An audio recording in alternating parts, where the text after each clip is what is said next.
Good morning. It is Tuesday, May the 26th, 2020, 9 a.m., and the Commissioners Court is now in session for the regular Commissioners Court meeting. If you would stand for the prayer and the pledge. We should be led by Commissioner Moser. Pray with me, if you will, please. Dear Lord, thank you for this wonderful place that we live. Let us not forget this weekend as we remembered all those who committed the superb sacrifice of keeping our country free and maintaining our liberty. We appreciate all that they have done and all the Gold Star families that suffer from their loss. Thank you for the wonderful rain that we've had, dear Lord. Help guide this Commissioner's Court to do the public's will. In Christ's name we pray. Amen. Amen. I pledge allegiance to the flag of the United States of America and to the republic for which it stands, one nation, under God, indivisible, with liberty and justice for all. Be seated.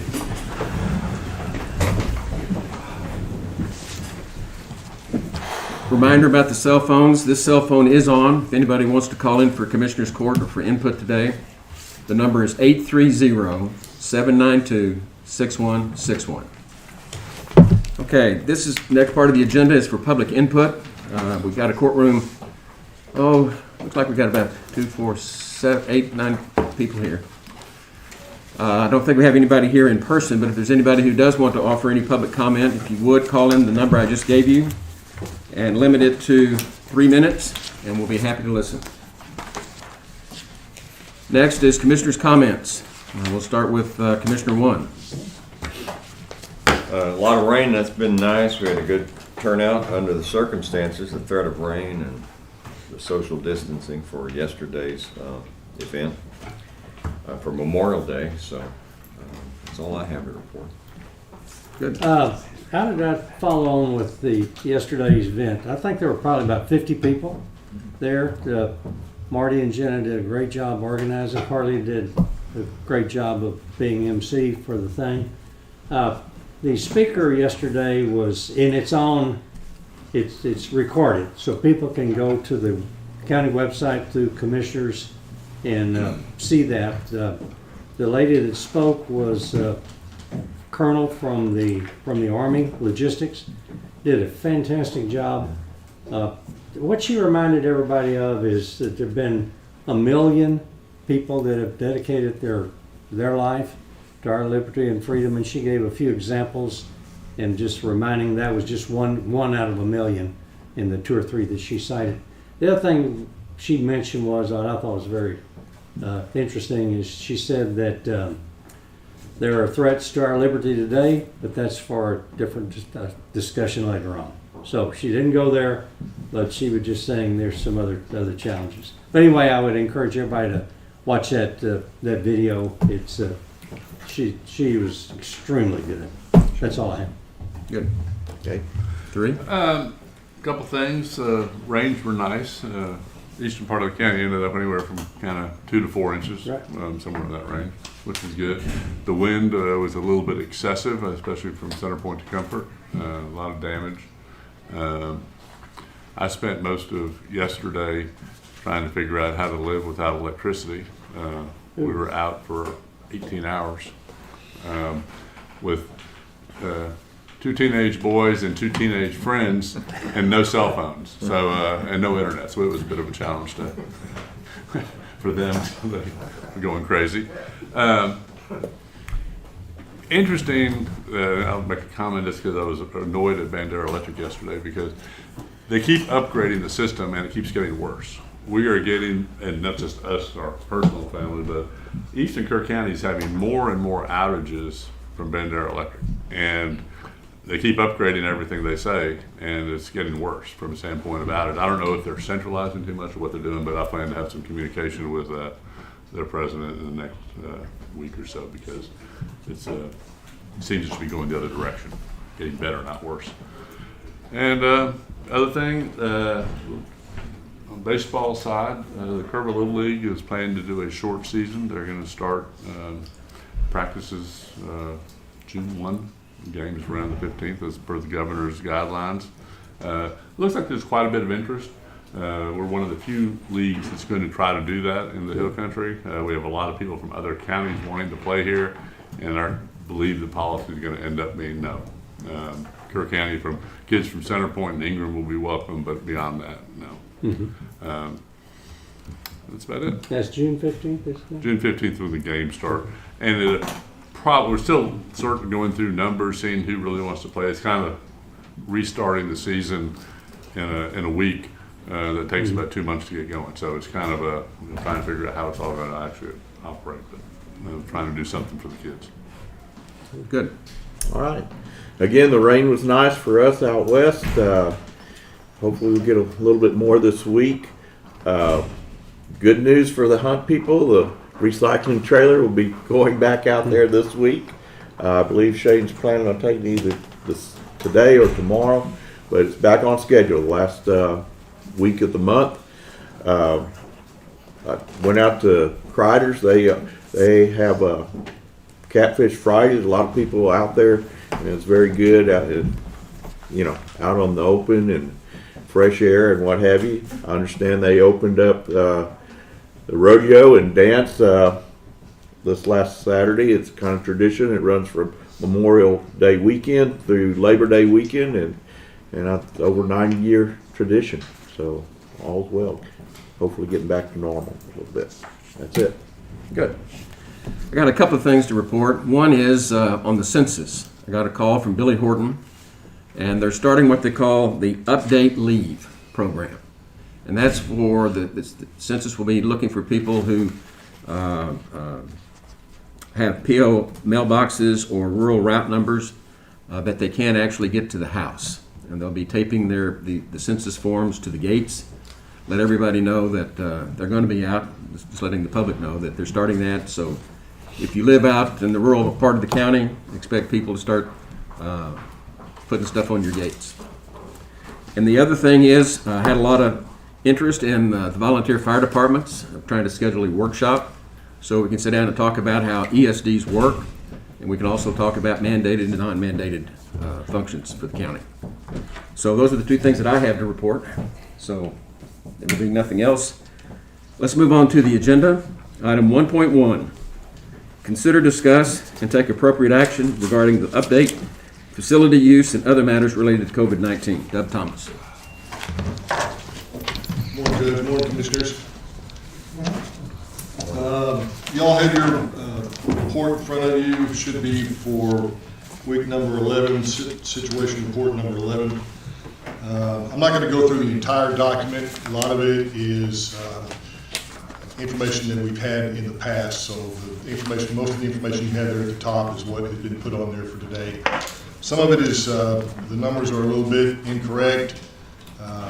Some of that has changed, and DSHS has updated some of their numbers. But the EOC activation level is currently the EOC is activated. We're still operating at an increased readiness level. Annex H, health and medical has been implemented, and we are still operating in phase 3 of the pandemic plan.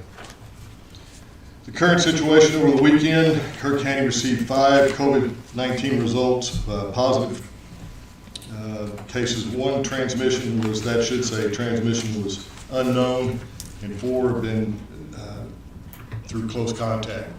I will tell you that I got a call this morning on my way over here that we had number 18 as of today. Again, that is also close contact transmission. Testing. The mobile testing that was conducted in Kerr County by the Texas Military Forces, there you have those numbers, a total of 295 tests. And on the next page is a breakdown from the last 2, the last 2 testings from May the 14th and May the 8th, as far as where those folks listed as their county residents. Question, if you can go back to the recent close contact cases. Yes, sir. Are those related to one case or several? Several. My reason for the question is my understanding was that there was a travel related, but that person then had a lot of close contact. I wonder if these were all related. Well, there was an outbreak at the Franklin Clinic, and that's where most of those came from. Okay.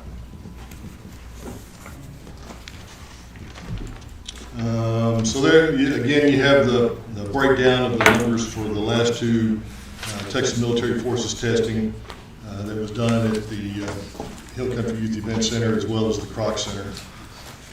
Total tests conducted in Kirk County at this time, Peterson Regional has done a total of 880. The Texas Military Forces has done 295. That COVID positive test there is incorrect. That should be 18. And I'm sure the infection rate is still pretty low, but it's not, that number is not correct as well. The rest of it down there, May the 14th and 15th, those are executive orders that the governor has issued lately.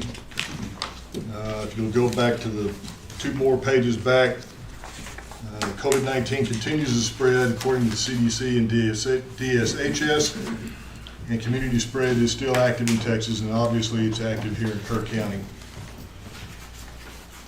Total case numbers for Texas was 54,509. The USA and the world numbers are incorrect. I'm just going to stick with the Texas numbers for today. Texas total deaths has been 1,527. Total recovered in the states, 35,292. Testing also continues. We've got some new numbers out today, but the testing numbers there are correct. Total of 906,074 tests have been done in the state of Texas. A new number that they showed this morning on the DSHS website is they're doing a test for the antibodies, which means currently if you've been going to get tested at Peterson Regional or at if the Texas Military Forces tested you, they were testing to see if you were actually, if you had the virus at that time. The 80,000 tests that they've done for the antibodies are to test and see if you have had COVID-19 and it just gotten over it. The surrounding counties, Kendall, these numbers are correct for today. Kendall is 25, Medina has 67 with 2 fatalities, Plano 3, Blanco 8, Barnett 29, Kerr County is at 18, not 17, Gillespie County 5, Bandera 6, Kimball County 1. 228 counties in Texas have positive COVID-19 cases. The DSHS Region 8 numbers, active cases is 1,400, recovered. Again, in the 28 counties in Region 8 are 1,791 recovered and 94 deaths. Our operational priorities continue to be the same as they have been for the last 11 weeks. Public safety is number one, and we'll continue to work with Peterson Regional as well as Kerrville Fire, EMS, and their emergency management coordinator. Are Any questions samples on still anything? tested in San Antonio when swabs are taken or whatever here? Samples taken go to San Antonio to be confirmed positive or negative? I believe they're sending them to the San Antonio lab, the DSHS Okay. lab, yes, sir. Okay. Any questions for Doug? Any testing in the county to see if people are have it but are therefore immune to it? I don't know In about. Kirk County? I can't answer that, Okay. Commissioner. There's this, That's the antibody test. that's, The antibody the test. antibody test, I'm not sure that anybody here in Kerr County is doing it at this time. Okay. But this, they're finding out new things about this virus every day and stuff Yeah. changes on a daily basis. Okay. Okay, thank you very much, Doug. Yes, sir. Next item on the agenda is 1.2. Consider, discuss, and take appropriate action regarding the local state of disaster due to public health and economic emergency proclamation that I signed on March the 24th and extended until terminated on March the 30th. Any discussion on the You proclamation? know what I think. We do know what you think. And I'm getting closer to thinking the same way. My question is, and I don't know who to ask it, it's the county judge or the county attorney, but when do we stop this? I mean, we could, the disease is going to be around for certainly the foreseeable future. I don't see that we're doing anything different. I mean, I guess it's kind of like the boy who cried wolf. We're at the point now, to me, that no one cares that we're under a state of emergency because everyone's trying to live life accordingly and you try to take precautions. So it's kind of like, unless something changes to make it substantially worse than we know it already is, and that doesn't mean just more cases, it just means something drastic changes I can't even comprehend as to what is the plan for ending it, I guess is my question. And if we can't come to a answer to that, I'm in favor of getting rid of it. Well, let me speak to that, because I don't know of any official plan to end it. But what I do know is that next week, we open this courthouse back up for in-person hearings and jury trials. And that is going to be a momentous transition. And so our jail population has been locked down for the last 2-3 months, I guess. And we have no positive cases there. We're going to start taking those inmates out of their cells where they're safe right now and exposing them to the public on a limited basis. I'd like to at least take a look to see how we roll that out before we revisit it.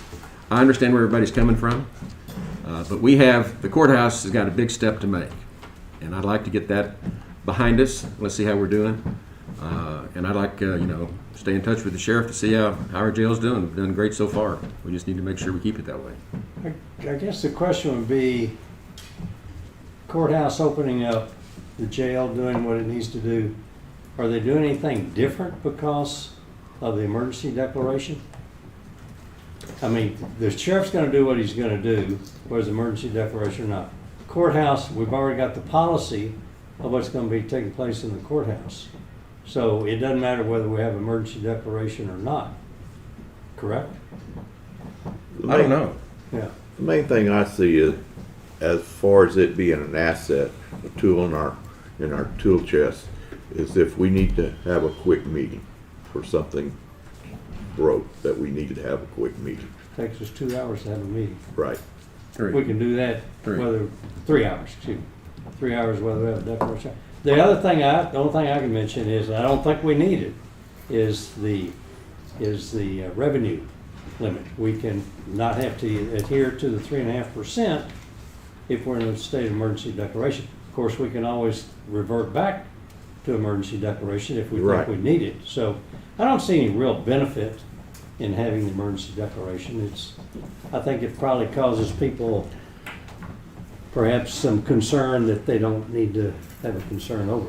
So I guess my thought is that if the court doesn't renew it, there's nothing to prevent the judge from re-implementing it for 7 days if something happens. Right.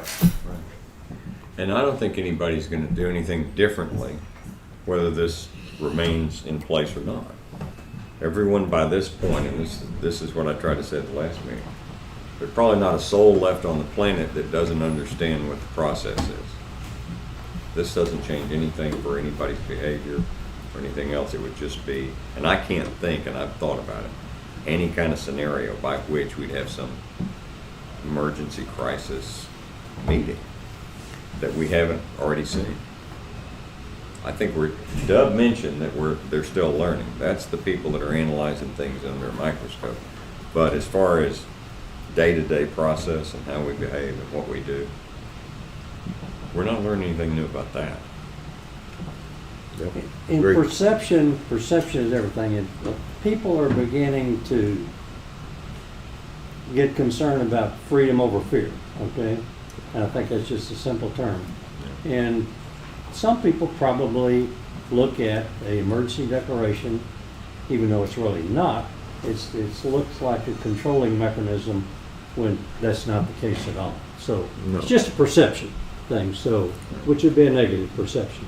Well, it has been used, not in this county that I'm aware of, but in other locales, state and nationwide, as a controlling mechanism. Right. Right. But not in this case. No. Not here. Here, it wasn't used at all. That's the reason I said Never used it. perception. People are probably, We some had a people are meeting. probably looking at it as We had one perception. meeting, Right. 3-hour meeting, 3-hour notice meeting. We had a meeting, but Yeah. by that time, by the time this would have gone into effect, the governor issued his executive order. So it's really never been put in place. Sheriff? The only thing I'd like to say about it is I totally agree that it's time to end it. I'll give you an example. Sunday a week ago, I went to church and I think about 120 people in there, and we were socially distanced. I think there was probably 3 or 4 that did not have masks on. This Sunday I went to church, and I counted 120 people in there, and I counted 4 that had masks on. People are tired of it. The only concern I have, and you're right, we're gonna do in the jail and take the precautions that we have to take, because I'm trying like mad to keep it out of that jail.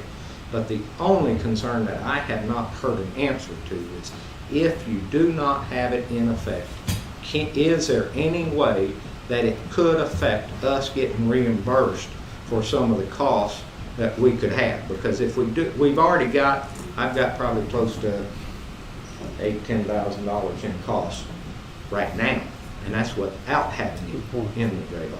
They're going up constantly on trying to get the PPE stuff and everything, especially for when we open, and the manpower. But if we do get it in the jail, I know one of the costs, one of the grants out of ACOG will help cover some of those medical costs, but I don't know how it's tied into if the county has declared the disaster or not, because if you don't, I just don't know whether we can get reimbursed. And if that were answered, that we would get reimbursed either way, I'd be on y'all's bandwagon too to get rid of it, because, you know, from looking at the river crossings, looking at people in the stores and churches, we're done. Everybody is, except there are some cases, nursing homes, jails, hospitals, where we still have to take the precautions, but the general public needs to get back. That's just my 2 cents. Well, I agree with the sheriff on the possibility of it affecting reimbursements. Also, one thing that Kirk County residents can be assured, we don't operate, the 5 of us don't operate like Bear County or some of the others. We're not going to be overreaching just because we have that in our back pocket. And it's just, there it is. If we need it, fine. But, you know, situations like the sheriff brought up, I think it's important. But we're all pretty level-headed. We haven't implemented anything. In fact, we've probably been the calming force here in the county, I would think. So that's my 2 cents. Judge or county attorney, how do we determine if we need to keep the declaration to get the reimbursement both from the state and federal? I don't know the answer to that. I can ask people who might know the answer and get back to you. I'm not sure, but that's been my concern every time I'll have this conversation, is whether or not the county could be reimbursed if the declaration is terminated. That's going to involve federal and state, so we got to find out from both. We all get emails all the time about this stuff and updates and applying for grants and so on. How much of that is junk mail? How much? If I pay attention to it when it comes from the state comptroller, if it comes from the attorney general or somebody that I know, but most of them aren't. So I'm thinking that the auditor's office and the county attorney's office can find out for us. Because if something has been officially posted, and I haven't searched either, through whether it's ACOG or whether it's TAC that has the information, or the Attorney General, Ken Paxton, or whoever, and determined that, and it's a reasonable question to find out what we will or won't be reimbursed for. So It is a reasonable question. Yeah. And I think for the public knowledge, I don't see it making much of a difference. I think that you're looking at the 5 of us sitting here going like, it hadn't made any difference so far. There may be some regulations or requirements that we need to pay attention to. In terms of what we've done as a court, what I've done as a county judge, it's been totally hands-off. Everything has been voluntary, which is the way we wanted it, and it's worked well. At this point, I don't see where it's going to make a difference if we terminate it today or don't. There's a potential downside if we terminate it today. I would feel more comfortable if we got an answer from our county attorney, so that when we terminate it, we know there's not going to be any unforeseen legal fallout from it. But I think the public needs to know that as far as we're concerned, we're virtually out of the state of disaster. And in that event, The health disaster, not the economic disaster. no, time would be important, because the people that went after the SBA money, that money ran out before a bunch of them got there. So in that instance, as far as if there's money to be had, Right, short of that, I don't see any reason to have it. right. Well, Well, that's the thing, we don't want to cost the county any money. Exactly. Miss out on something that, just because we fired from the hip. let's find out those answers. And Judge, you may think about recalling this item at 11, because we're going to have an Austin attorney who's very well versed in county law, and he may have some insight as to how it works, even though that's not why he's being asked to be here today. And I don't know if our county attorney let us talk about that in executive session, but. Well, we can do an open session. We can talk. Yeah, we're going to open. We can do an open session with him. Yeah. And just recall this item and just say, do you have any insight? But I think one of the important takeaways for the public today is that this court is not divided about where we are with regard to this state of health disaster. I think we all agree that we're yet to see the real brunt of the economic disaster that's coming. But in terms of whether or not we stay under this order, I'd leave it alone until we have a more definitive answer, but it's not going to change anything. I don't have a problem with that, and that's why I wanted the discussion. I mean, if we can end it, let's end it, but we And need to make sure. asking Chuck Kimbrough is a good idea. Okay. Okay, so no action on that today. Item 1.3, consider, discuss, and take appropriate action to approve the resolution to approve the HAVA, H-A-V-A, which is Help America Vote Act grant. Ms. Shelton. Yes, what you have before you is the resolution that we will need in order to apply for the grant. It's about a $68,000 grant, and it's to help with all of the PPE that we're going to need for the election coming up. We have been working with Bob Reeves and Nadine, the election clerk, in order to get the budget set for this. Once we apply for this, it will open us up for another grant of about $40,000 that will not require a match, and then it'll open us up for an even grant after that of about $80,000 that will require a 20% match. On the one that's before you, there will be a 20% match on that, and we will be paying for that out of Fund 12, which is for the elections. Any further discussion? So what's the downside of not doing this? We won't receive any of the money. Okay. And it's in the budget, the 20%. in Fund It's 12. going to be in the election. They've agreed to use a different fund, not the general fund. This is, the Fund 12 is for elections only, and so we get it from other places. So it's in the total budget. It's not in the budget at this time. We're asking for the grant. We know what the budget, we're looking at it, but the budget hasn't been passed yet because we haven't received the grant. It's a 20% match. Yeah. So what is going to be the estimated cost? Mr. Reeves, do you have that answer, or is this the estimated cost?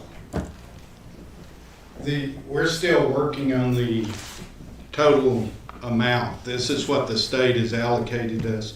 The majority of it will be spent on, we hate this word, mandates, unfunded mandates. These will be funded for personal protection equipment for the federal election, i.e. November. But the grants have become available at this time. We will match the grant through our election services, Fund 12, as she's talking about. This is money that is paid to my office outside of the general fund tax dollars for conducting these elections. Now, would point out in the resolution, I think it's the next to the last paragraph, that you can't offset an existing budget with this grant money. This is for expenses that will come up due to the COVID. And it's a very fluid situation right now, Commissioner, as far as we don't know, it's pending and it'll probably go on to the Supreme Court if we'll have to make ballots by mail available to every person that requests one or not. Which increases the expense immensely. Not only the expense of the printing of the cost, we're already seeing an increase with those that are qualified to receive ballots by mail, over 65, going to be out of the county, various things. But you're looking at postage, printing, and probably additional personnel to process an unknown number of votes in November. So we funding, just have bottom a- line, you've got the funds for the 20%. We have the 20% funds available. Apologize, I wasn't more prepared. I didn't know this was going to be on the agenda today. We have the funds available through our administration of elections, the fees that we receive from other entities that we hold elections for, other services that we do. So bottom line, you have the money. Bottom line, we have the money available through certain funds, yes, sir. Outside of what's, I believe it's line 402 or item fund 402 is our general one that's paid for with tax dollars. This is not coming out of that, it's coming from other funds, and we do have the money, bottom line, Commissioner. Okay. And this is for the election in November, not the one for the primary this summer. We cannot use it because it's a local and state election. This is the federal money, i.e. the Senate presidential. I move for approval. Second. Motion's been made by Commissioner Moser, seconded by Commissioner Harris to approve the resolution to apply for the HAVA grant. Any further discussion? Those in favor, raise your hand. Unanimous, 5-0. Thanks, Bob. And I'm going to start this, Commissioner. I've signed the resolution, and we'll start passing it around to everybody. Next item on the agenda is 1.4. Consider, discuss, and take appropriate action to approve and authorize the county judge to sign the request form for unclaimed capital credits received from electric cooperatives pursuant to Section 74.602 of the Texas Property Code, distributed by the Texas Comptroller of Public Accounts. James Robles. Good morning. This is something we've done for the last many years. We've used these funds to pay our portion of the Kerr Economic Development Corporation. It goes into a special revenue fund 49. And we just need to pass the resolution so that we can apply for those reimbursements. Make a motion, we approve the resolution and authorize the county judge to sign. Second.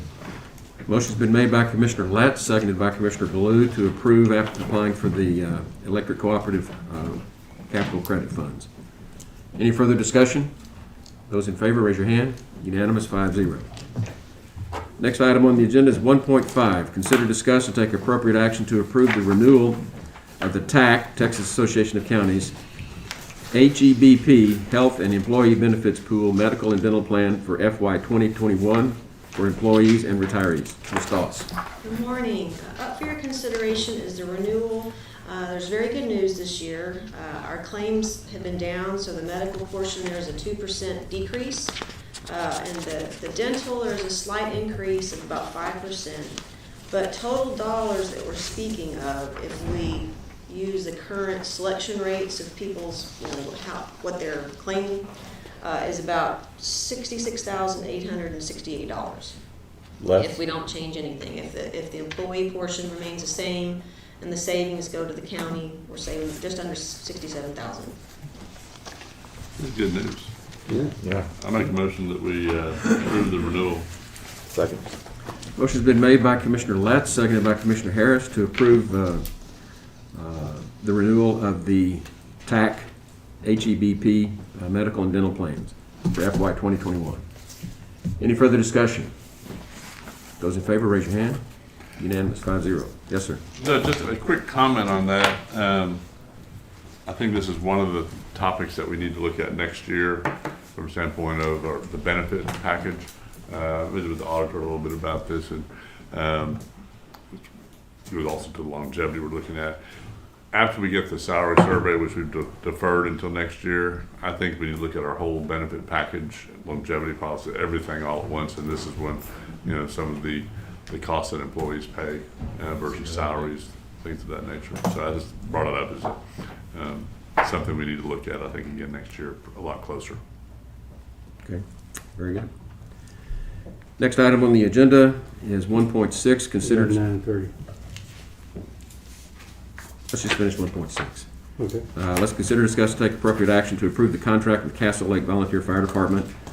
This is one that went out first of the year. We're just now getting it back. We just need to approve it. I move for approval. Second. Motion's been made by Commissioner Harris, seconded by Commissioner Letts to approve the contract with Castle Lake. Those in favor, raise your hand. Unanimous. 1.7, consider, discuss, and take appropriate action regarding speed bumps on River Road in Center Point. Yes, I'm Rick Stedham. I live at 131 CP River Road. I'd like to formally ask that we add some speed bumps along River Road between Old Dave's and River Crossing Road. I've lived there 15 years now. I made formal complaints before to the court and to the Sheriff's Department. 10 years ago, the Sheriff's Department, y'all added some signage on the road surface itself. It decreased the speed by maybe 10%. Since then, we've added a lot more. Y'all renovated the park. We don't have a reasonable way for kids from our neighborhood or the neighborhood across behind the mini mart, approximately 200 houses, to get to the park. The only way they can walk is to cross 27 and get down to River Road, walk River Road.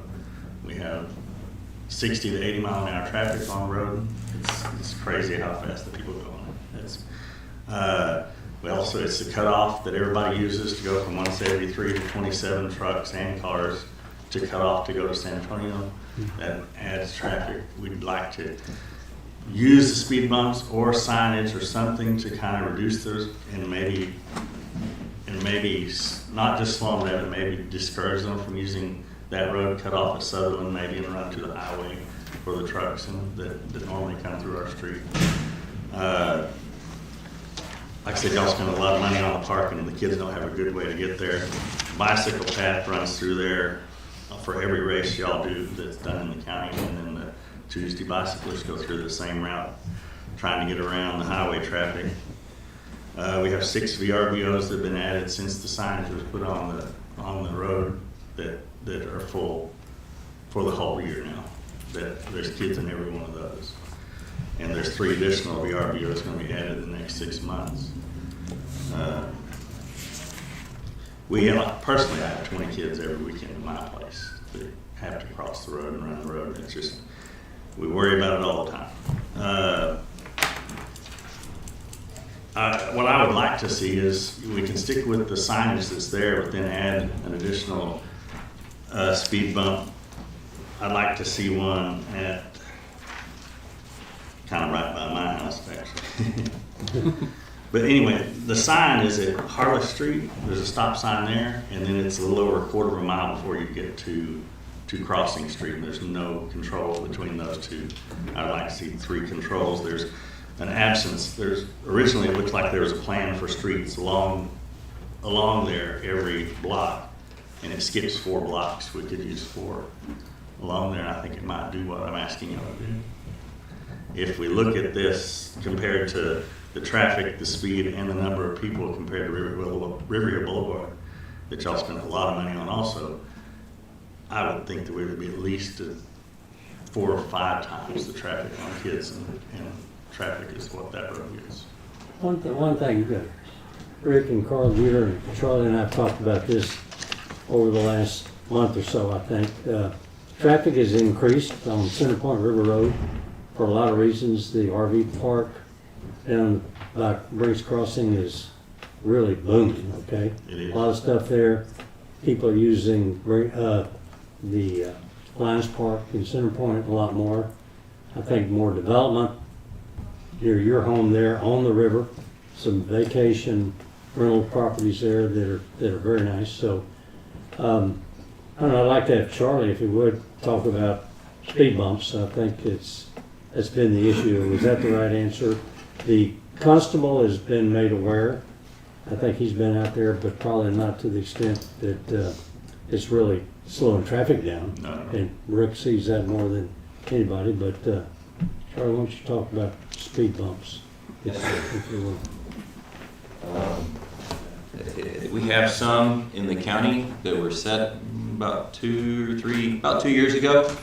It was a unique situation where we had a business that owned both parts of both sides of the road, and I believe probably owned the road at one time, or still does. I'm not sure about that, but was operating a business.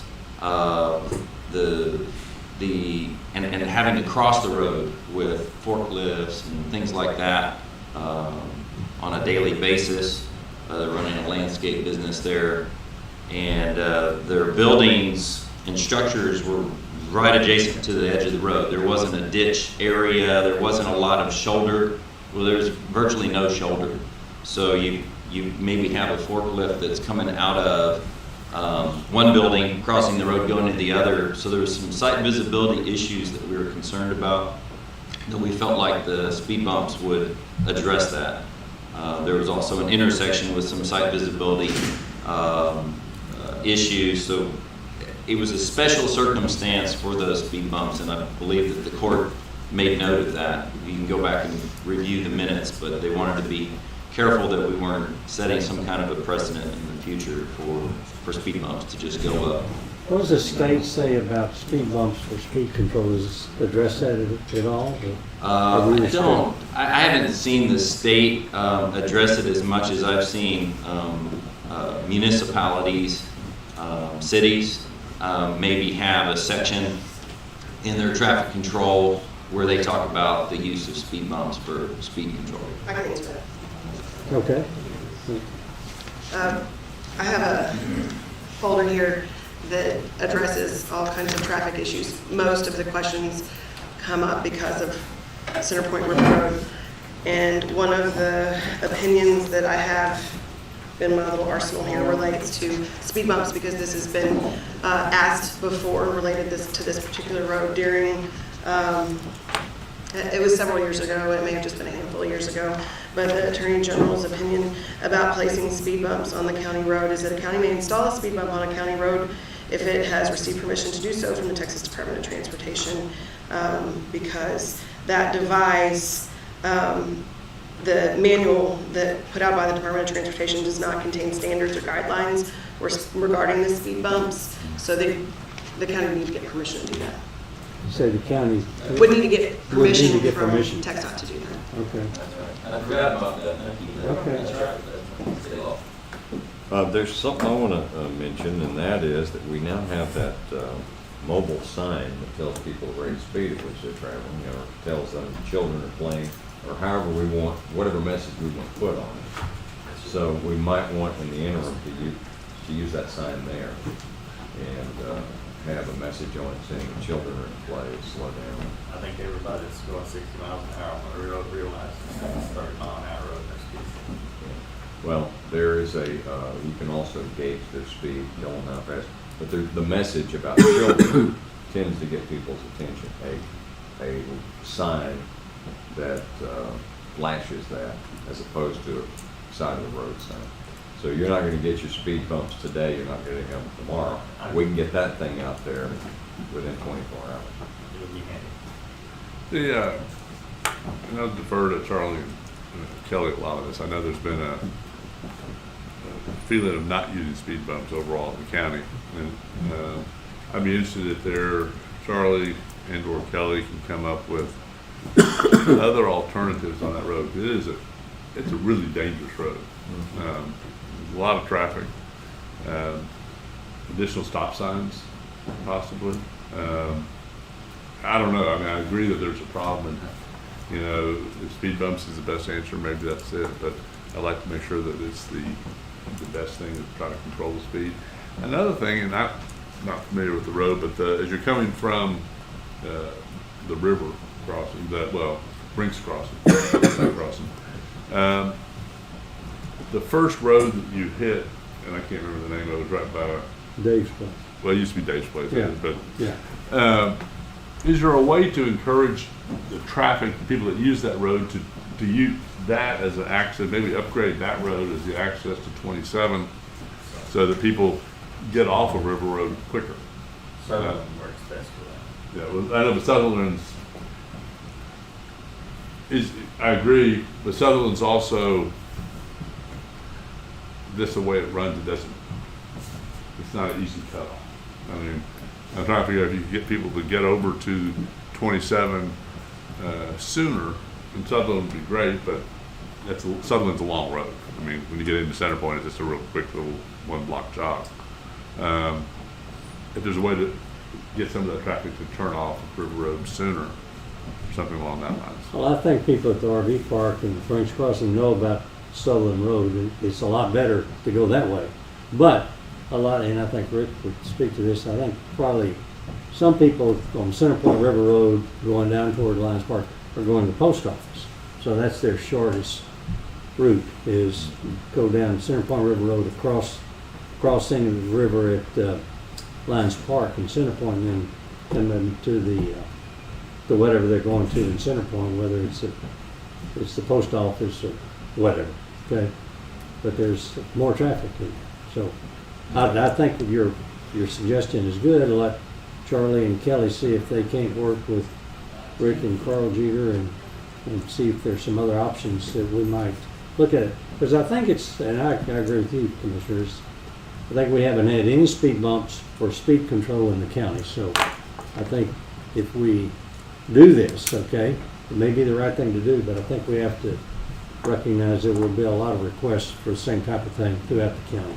So, And it's a road maintenance. My understanding from Kelly was the speed bumps are difficult when they have to go or doing any kind of road maintenance. right. Mr. Odom was completely against it. He said, last time I complained and brought this to my attention, and took it to his attention, he said there would never be a speed bump in Burke County. Okay. Well, this road is no longer here. That's why I'm here. Yeah. But the stop sign idea, if you have to stop every each block, I guess we need to talk to Kelly about the process for doing that. Still be 40 mile and unregulated. But the short term, that mobile signage would work. And that's one Yeah, reason in we the got short it. term, And if we put that sign out there, it'll help. without a doubt. And one thing I'd add is the population density where Rick is talking about is very high right there. I mean, it's a highly populated residential area that is going to get even more attention now with the sewer system, which is there. So it's going to get worse, okay, rather than better. So if I can summarize what I'm hearing, the direction would be to immediately get some kind of the sign that we have that it tells you how fast you're going, and it tells you, hey, this is what the speed limit really is, so slow down. That's something we can get out there pretty quickly. It's a trailer mounted. And then it sounds like what we need to do is to quantify through some traffic counts what's actually happening and look at the traffic patterns. Now's a good time because the sewer project in that area is completed. So we shouldn't have that kind of interference or something skewing the data. My question would be, is it okay to start gathering that data now? Is now a good time during the summer? I would expect, okay. Well, we'll do that then. We'll get the traffic counters out there over the next few weeks and come back. Sign for that too. And if we Yes, it will. If we could center between the Harvest stop sign and the crossing road, would we be peak of the speed? The third would be for me to coordinate with Mr. Stepp. Okay, and we'll come back to the court. Yes, sir. Okay. The 1st of July. That might be about right. That might be about right. It's good to have a deadline. Yes, sir. Okay. Thank you. Plan. Good. Thanks, Rick. Thank you. Next item on the agenda is 1.8. Consider, discuss, and take appropriate action to form a committee to make recommendations for the operation of the 5-County Regional Public Defender's Office. I put that on the agenda, but I forgot to talk to anybody. That's my bad. What I'm thinking about, and let's just get the input from the court. I know Commissioner Lance mentioned our county attorney serving on this committee. I've also thought about asking Harold Danford, who is a private practice attorney here in town, who's expressed interest in the Public Defender's Office and I think is actively supportive of it. Dawn Lands, our district clerk, who I'd like to ask because she deals with the indigent defense as it is right now. And I'm thinking maybe trying to engage Steve Harpold, the new district attorney for the 198th. He's used to be my neighbor and is a very thoughtful and careful thinker, and I think would be very helpful on this, put together a 5-person committee. I'd also probably like to get a judge, one of our district judges probably. I might consider asking Judge Williams, who just retired. Bring him back into the fold. And he's very active in all these 5 counties. As a visiting judge, he'll be serving in all these places, so there'll be a lot of overlap. Lots of good experience. So that's kind of what my thoughts are. I'll talk to them and invite them to see if they accept. And if they do, then we'll come back and recommend you get your ratification of it. I think it'd be good to have a member of the court, maybe Commissioner Harris. Aren't you on there? I want to make sure to get your name first. Payback. No, I just think, I've talked to the judge about this, and I think it's we just in general, and I think it would be really helpful to have Kirk County, get information back to us so we can make a better decision, because I'm still unknown. And then I think after that, there's another big step as to how the 5 counties work together. But I think it's a great idea. I think that it would help me a lot to get input from them with a report of some sort to explain how they think it's going to work, because they and the people you mentioned all are very involved and vested in the process, and I think it would be very good. Well, and to clarify, so the public understands what we're trying to do, is this committee would be what I call the internal committee for Kerr County, for us to help figure out how this public defender's office works best for us. And then there'll be, when we get together with the 5 counties, there'll be an external committee from all 5 counties. So we would basically have a representative from that group that would be part of the larger. They would be formulating the recommendations to that group. Sounds good. Okay. Since you haven't Talk to anybody. Talk to anyone, I would, I don't need a motion, but I'll make a motion that we, we have to authorize the county judge to appoint the committee of people he seems appropriate representing the interest groups that he represented today. I'll second that. Is that broad enough, Ted? Sure.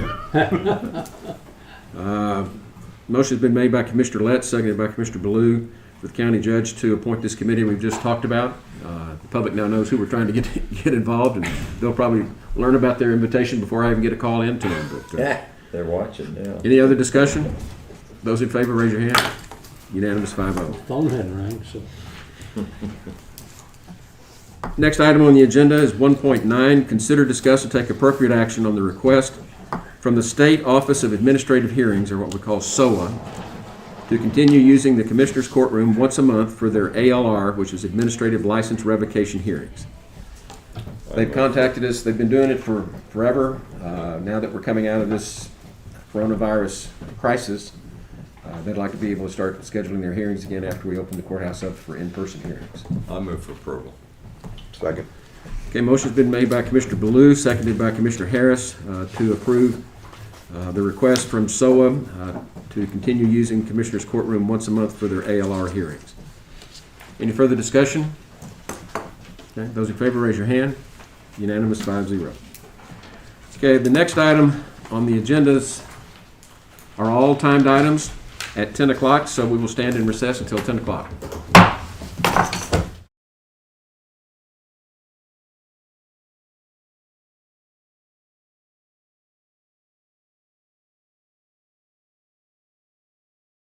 Back into session. We have several timed items at 10 o'clock. The first one is 1.10, public hearing for a revision of plat for Elm Pass Ranch Number 2, tracks 126 and 127. This is a public meeting. I call that public meeting to order. Is anybody who would like to make any presentations or speak on that topic? There being none, then I will adjourn the public meeting. Let's move on to item number 1.11. Consider, discuss, and take appropriate action for the court to approve a revision of plat for Elm Pass Ranch Number 2, tracks 126 and 127. Charlie Hastings. Thank you, Judge. This proposal revises the property line between tracks 126 and 127. Track 126R will be 14.29 acres and track 127R will be 8.62 acres. The property access and road frontage will not change. County engineer requests the court approve the revision of plat for Elm Pass Ranch number 2, tracks 126 through 127, volume 3, page 100. It's precinct 2, and we just held the public hearing. Nobody spoke. Move for approval. Second. Motion's been made by Commissioner Moser, seconded by Commissioner Baloo to approve the revision of plat for Elm Pass Ranch Road number 2, tracks 126, 127. Discussion? Then those in favor, raise your hand. Unanimous, 5-0. Item 1.12, public hearing for a revision of plat for Ingram Hills subdivision, tract 22A. I call the public meeting to order. Is anyone here to speak on behalf of the Ingram Hills subdivision? Okay, I will adjourn the public meeting and we'll go on to 1.13. Consider, discuss, and take appropriate action for the court to approve a revision of plat of Ingram Hills subdivision, tract 22A. Charlie Hastings. This proposal is in Ingram's ETJ, and it revises Ingram Hills subdivision, tract 22A, into 3 lots. It's currently 4.97 acres. Edward Sanders previously divided and conveyed portions of the tract without revising the plat. This plat revision will make the subdivision official.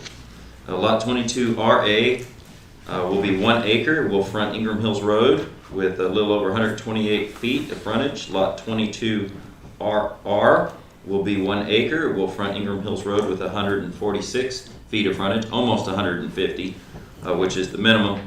Lot 22RE will front Ingram Hills Road with 63 feet of frontage and over 300 feet of frontage on Coon Road. So it's got double frontage, and that one's 2.97 acres. The county engineer requests the court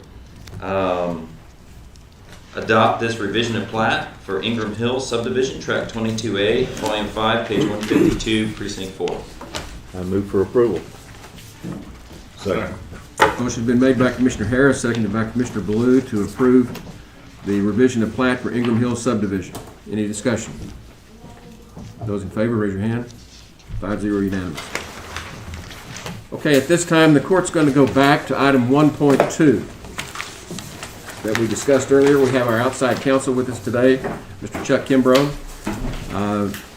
I'm going to recall 1.2, which is to consider, discuss, and take appropriate action regarding the local state of disaster due to public health and economic emergency proclamation that I signed on March 24th and extended until terminated by order of the Kirk County Commissioners Court on March 30, 2020.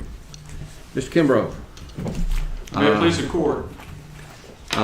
We debated and discussed this morning whether or not there's any advantage or disadvantage to terminating that order. It's not changing much of anything here in the county right now, but we wanted to at least ask you, is there any reason that we should not terminate it?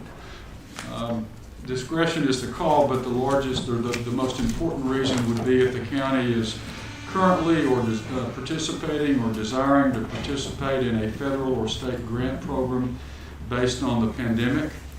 It would be my opinion that an active disaster declaration would be a sort of an entry position for eligibility or qualification for grant funds.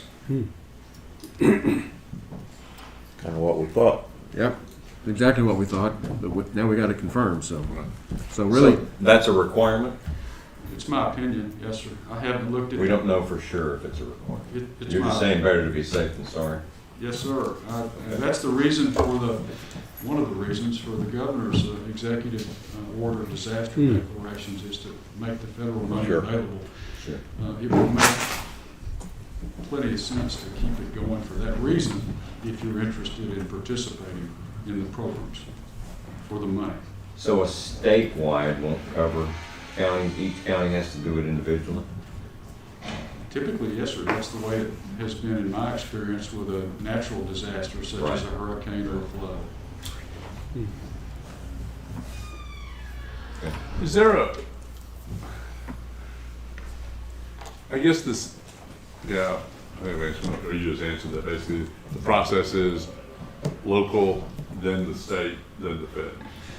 It has to start at the local level to get the declaration. Yes, sir. The state's money is augmented substantially by the federal money. And, the federal statutes are many, but it makes sense in my judgment to keep it going for that reason. It can certainly be an abbreviated local order with the governor's active declaration attached as an exhibit for instance. And to help the public understand exactly what we're involved in, Ms. Shelton, could you address this as to, are we involved in these very programs that he's mentioning here? We are, Very actively. or will be, yes. We did some today and we're doing more. Yes. That's right. Okay, thank you very much, Mr. Kimbrough. Thank you. Okay, let's move on to the approval agenda. 2.1, pay the bills. Ms. Shelton. Yes. Invoices for today's approval, Kerr County, $350,513.62. The airport, $23,368.01. Adult probation, $1,075.82. Juvenile probation, $34,868.64. The district clerk fees, $10,211.76. The 216th DA forfeiture fund, $1,119.96. The 198th DA forfeiture fund, $131.46. We would pay the bills as presented by the auditor. Second. Motion's been made by Commissioner Moser, seconded by Commissioner Ballew to approve paying the bills as presented. Any further debate? Those in favor, raise your hand. Unanimous, 5-0. 2.2, budget amendments. There are not any. 2.3, late bills. There are not any. Okay. Auditor's reports, 2.4. Yes, on looking at our revenues for the month of April, you each received your graphs in front of you. We've collected just above 80% of the revenues for the general fund. Fire protection, we're at about 93%. Road and bridge is about 65%. Indigent services is about 93%. And debt service is a little bit over 80%. So that's on the revenues that have been collected. The actual numbers are there in front of you. Looking kind of at the sales tax, because right now, you know, with the economy, that's kind of what we're watching closely right now. So you'll see for the month of April, we collected $312,284, which is right in line with what we had collected in prior years. And then for the month of May, because we do already have that money, even though that's kind of outside the report, we collected $383,116. Now, keep in mind, even though we collected this money in May, this is for the March sales taxes that were collected. So we're a little bit, couple of months before it gets to us. So we should expect a dip next month. I'm expecting it, yes. Gotcha. Oh, yeah. As far as our expenditures, we've expended about 50% of our budget so far in the general fund. In the fire protection, we've expended closer to about 62%. Road and bridge, we've expended about 40%. Indigent services, we're somewhere around 63%. And then debt services is around 82%. And again, this is just kind of keep up to date on where we are right now. And we have 4 months to go in the fiscal year. Yes, Okay. starting with June. And these numbers on expenditures are through what time? April the 30th. Okay, so that's 7 months of. Okay. Yes. So we should be about 58% collected on the revenues and about 58% expended on the expenditures in average. Looking at it, comparing it to prior years, we're still pretty much in line in the general fund with where we were last year during this time on both revenues and expenditures. Any other questions? But we're running, on the expenditures, we're running a little bit behind. At least in the general fund, it looks like, I mean, if we should be at 58%, it looks like we're at about 52%. 52%. And to your question, we just haven't expended it at this time. So there are some bills that just come due once a year, and so there may be more of those that are yet to come in the last 4 months of the year. In comparing this to where we were last year, we were somewhere around 51% in our expenditures at this time. So we're in line. Yes. So recognizing that sales tax are probably going to decrease, do you take your crystal ball and look forward and try to determine options on what we might do to decrease expenditures? If we will need to, yes. We're running. Don't you think it's a good idea? It's always a good idea to be looking at it in Right. front of it. Yes. So The budget is set once a year, so that's what makes it hard. We can certainly ask all of the department heads, to look at your expenditures and not spend anything that you don't have to spend. There are certainly things that emergencies we can do. what percentage, and I forgot what it is, of our revenue comes from sales tax? Sales tax percentages, it's about 17% of our budget. 17%. The majority of our budget, 69%, is from property taxes. Right. Okay, so that's not going to be impacted by anything we know with COVID-19. Sales tax will be, so We still have about $2.4 million to collect with sales taxes. So it would be probably a good idea, though, assuming sales tax decreases by some reasonable percentage. What would that be? I'm not asking for the answer now, but maybe next few weeks or so, take a look at that and see Certainly. what we might do and what departments might do to defer some expenses associated, consistent with that. And that's why looking at what's going to come out this next month in sales tax is going to be so important. Right. We've kind of looked back historically just at some of the times when sales taxes have decreased. The Zika virus had a little bit of effect on our sales taxes. I believe it was somewhere around 5% of a decrease. I think it's called the Great Recession. It took 3 years for the sales tax to trickle, to decrease in Kerr County, which was kind of interesting after the fact. But they decreased by about 9%. But that was a slow event. The first year during it, there was like a 0.9% decrease. The next year, I want to say it was somewhere around a 4% decrease. And then the next year it was a 9% decrease. And I may be off on those because I haven't looked at it, but somewhere around in there. Refresh my recollection, I'm sorry. Okay.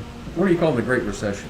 It was in the year somewhere around 2008, 9, and 10 in that time period. So when there's unexpected time periods right now, which this is, how do you predict anything at this point? You can get information from other locales too. I think the cities, the other counties that are, larger, they probably are making some estimate of what their decrease in sales tax are going to be. I don't know if the city has done that or not. Perhaps the city has, I don't know. I don't know either. Yes, and that's why we're looking at historically what has happened in Kerr County. But I'm saying not historical, I'm saying their projection right now, okay? Okay. What are other organizations predicting as far as decrease in sales tax revenue? Okay. Okay. Okay, thank you, Ms. Shelton. 2.5, monthly reports. April 2020 standard monthly report from Constable Precinct 4, Gene Huffaker. Fines, judgments, and jury fees collected for JP1, Missy French, JP4, Bill Ragsdale. Animal Service Monthly Activity Report, Director Reagan Gibbons. And 4 Indigent Services Monthly Report, Director of HR and Indigent Services, Jennifer Doss. I move for approval. Second. Motion's been made by Commissioner Harris and seconded by Commissioner Letts to approve the reports as presented. Any discussion? Those in favor, raise your hand. Unanimous, 5-0. Court orders. Yes, we have our court orders from the Monday, May 18th meeting for 38087 through 38094. They all look to be in order. Move for approval. Second. Motion's been made by Commissioner Latz, seconded by Commissioner Harris to approve the court orders as presented. Any discussion? Those in favor, raise your hand. Unanimous, 5-0. Let's move on to the information agenda. Item 3.1, status reports from department heads. Have any department heads that want to make a status report? 3.2, status reports from elected officials. Any elected officials want to make a report? Item 3.3, status reports from liaison commissioners. I'll tell you that maintenance is steady cleaning up limbs and stuff from the courtyard and other places, and checking out the ag barn and ball fields and everything else. On top of that, they've been diligently making shields for the different departments, and everything. About the time they think they're through, they get a few more requests. So they're busy with that. Good. The IT guys have been very busy with all the power outages, so Ben here can tell you about it. He can talk.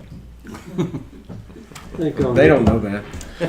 Economic development, Gil Salinas has started to increase his scope to try and help as best he can the businesses in the community with the COVID-19, and really doing a good job communicating to all those and communicating information from the state to those entities. So, and I don't think there's anything new on any of the potential new businesses that we can discuss right now. So, Judge, I will bring up on our next Commissioners Court meeting, I anticipate that we'll have the agreement from the Hillcrest Youth Event Center from the company that wants to do the naming rights issue. We have that, we're going through it. So probably on the agenda. And animal control, they're getting closer back to normal operations, but they still are limiting surrenders, and there's some other operational changes that they may completely change as a result of this. They'll be bringing that probably to the court in the next meeting. Good. Okay, with that, I believe we've got two items on the executive session agenda. One of them is a timed item at 11 o'clock. Why don't we take about a 5-minute break and come back at 10:30, 10:31 or 2, something like that. And we can start on executive session item 4.1A, which is consider, discuss, and take appropriate action regarding employee evaluations. So we'll be in recess for 5 minutes. At this time, it is 10:35, and the court was going to go into executive session pursuant to section 551.071, consultation with attorney. We're going to do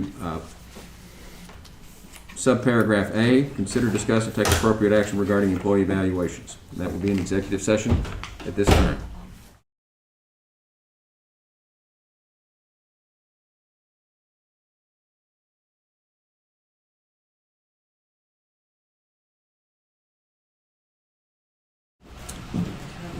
Okay, we're back in open session. We have no further business. Court is adjourned.